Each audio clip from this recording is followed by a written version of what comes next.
back with another episode of Healthy Thriving Family After Divorce. Stephanie Dobson is here with us once again.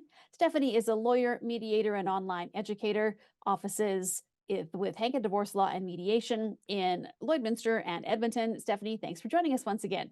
Thanks for having me.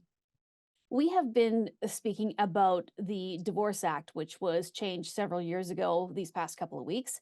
And today we're going to continue with that with part 3 of the series, specifically centering around relocation. So, Stephanie, tell me, what does relocation mean now in this changed Divorce Act? Well, the Divorce Act, for our viewers who may not have seen the last couple of episodes, was updated in March of 2021.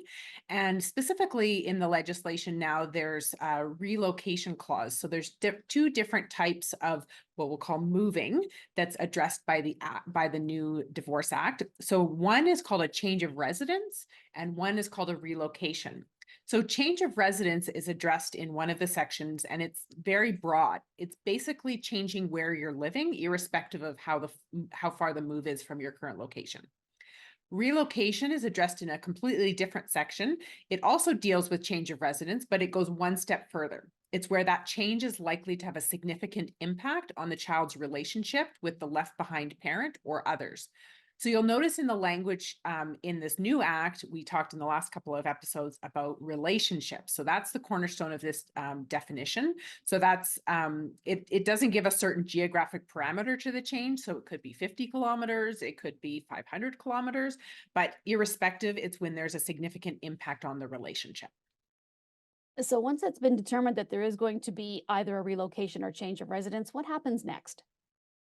So if you're the parent who has parenting time or decision-making responsibilities for the children, then you're required to give notice of a move. So whether that's the change of residence or the relocation. So who do you give notice to? You give notice to anyone with parenting time, decision-making responsibilities, or contact time with a child, and that's all defined within the Act.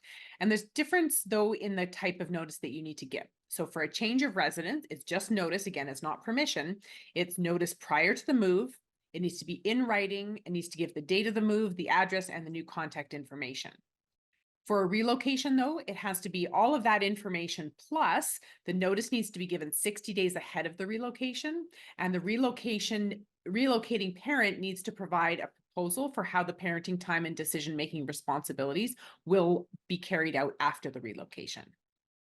Now, what if there is an objection to either a relocation or a change of residence? Well, you can imagine that happens quite often. So for a change of residence, it's really not about a formal objection process. It's more about knowing where the children will be residing.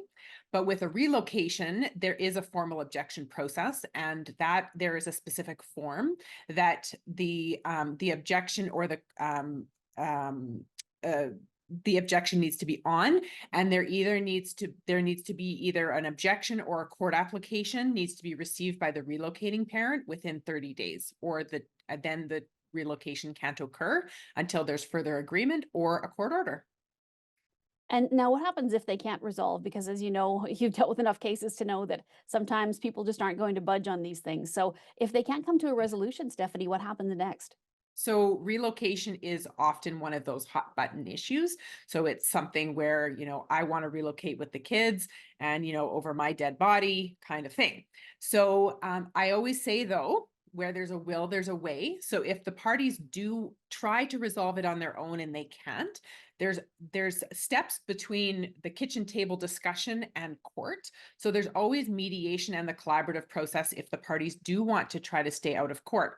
I'm often helping parties to resolve relocation cases out of court, and frankly, I plan to continue to do that. So that can certainly be a first step.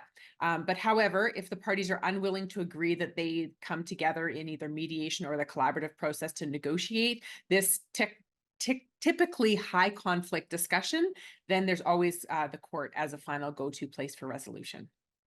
All right, Stephanie. Well, thank you so much for the information. This has been very interesting and lots of changes to the act that affect a number of different things. So, thank you so much again for speaking with me, and we'll be back to chat next week. Yeah, thanks, Stacey.